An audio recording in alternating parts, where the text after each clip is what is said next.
दोनों भाई नाश्ते की टेबल पर बैठे थे। प्रियंका, मेरा नाश्ता कहाँ है? भाभी, मुझे भी ऑफिस के लिए लेट हो रहा है। इस पर प्रियंका किचन में से दोनों के नाश्ते की प्लेट्स लेकर बाहर आती है। लो भाई, आप दोनों का नाश्ता। किसी को भी 1 मिनट का सब्र नहीं है। ये प्रियंका का ससुराल है, जहाँ कोई औरत ना होने की वजह से शादी वाले दिन से ही घर के साथ दोनों भाइयों की जिम्मेदारियां प्रियंका संभाल लेती है। दोनों भाई शांति से नाश्ता कर रहे होते हैं कि अंकुश अपने भाई की प्लेट से पराठे का एक टुकड़ा उठा लेता है। आपको पता है ना, मैं खाना शेयर नहीं करता, फिर भी मेरी प्लेट में से खाना जरूरी है क्या? अरे हद हो गई है, मुझे नहीं खाना अब। अंकुर गुस्से में नाश्ता छोड़कर टेबल से उठ खड़ा होता है। अरे, ये कैसा बिहेवियर है अंकुर?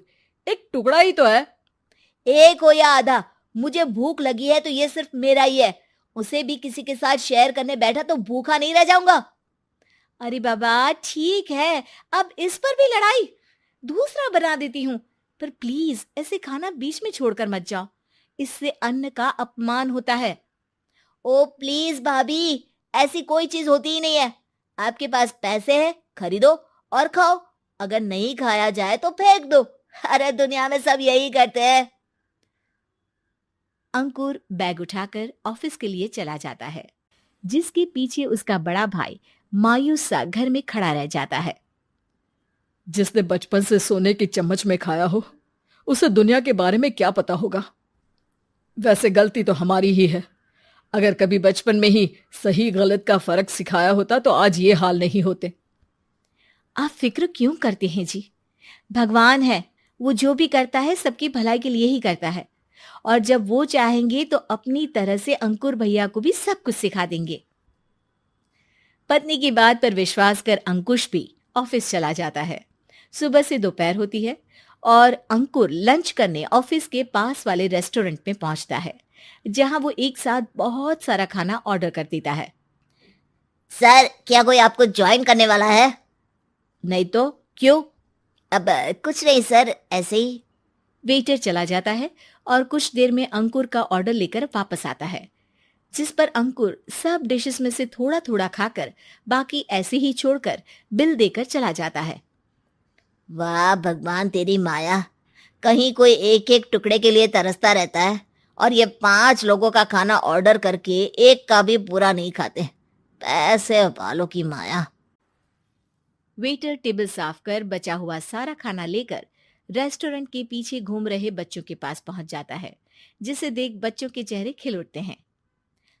वाह, आज इतना सारा खाना आया। थैंक यू भैया, भगवान आपको खाने की फैक्ट्री बना दे। अगर ये फैक्ट्री मेरी होती तो तुम लोगों को कभी किसी का झूठा बचा हुआ खाना नहीं खाना पड़ता। चलो तुम लोग खाओ, पर ध्यान रखो किसी को पता ना चले, नहीं तो मेरी नौकरी चली जाएगी। इसी के साथ दिन बीतता है और रात को दोनों भाई एक साथ घर पहुंचते हैं। कुछ देर में सब डिनर करने बैठते हैं, जहां अंकुश अंकुर को समझाने की कोशिश करता है।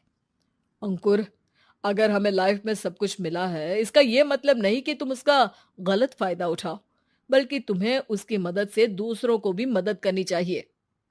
भैया, जिनके पास नहीं है उनकी वजह मैं तो नहीं ना। और ऐसे बहुत लोग हैं जिनके पास सब कुछ है। इसलिए अगर मैं एक इंसान कुछ नहीं करूंगा तो कोई फर्क नहीं पड़ने वाला।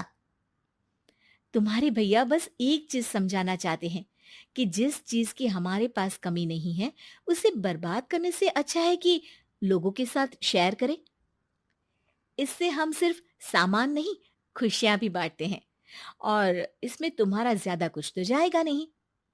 भैया भाभी की बात सुन अंकुर कुछ बोले बिना उठकर चला जाता है। इसी तरह दिन बीतते रहते हैं, जिसमें अंकुश और प्रियंका कोशिश तो बहुत करते हैं, पर अंकुर पर किसी भी चीज का कोई असर नहीं पड़ता। एक दोपहर अंकुर सैंडविच खाते हुए सड़क के किनारे चल रहा होता है। तभी उसकी नजर आइसक्रीम वाले पर पड़ती है और वो सैंडविच सड़क किनारे फेंक आइसक्रीम खरीदने पहुंच जाता है। अब इसे कहते हैं जिंदगी का सुख।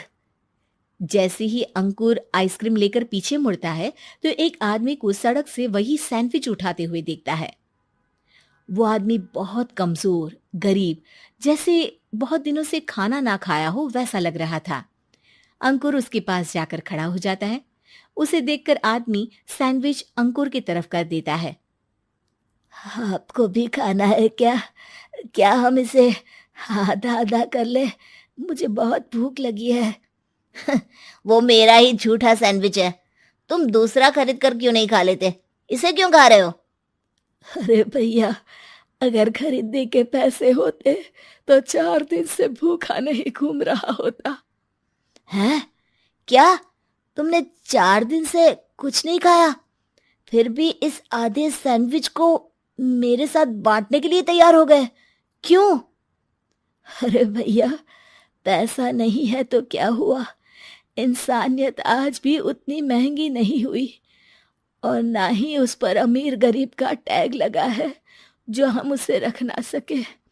पर अफसोस, आजकल लोगों के अंदर पोषण, खून या विटामिन से ज्यादा इंसानियत की कमी होने लगी है। आदमी की बातों से अंकुर को समझ में आ जाता है कि वो आज तक कितना गलत काम करता आ रहा था। इसके बाद से वो अपनी किसी के साथ शेयर नहीं करने और खाने को बर्बाद करने वाली आदत को छोड़ देता है।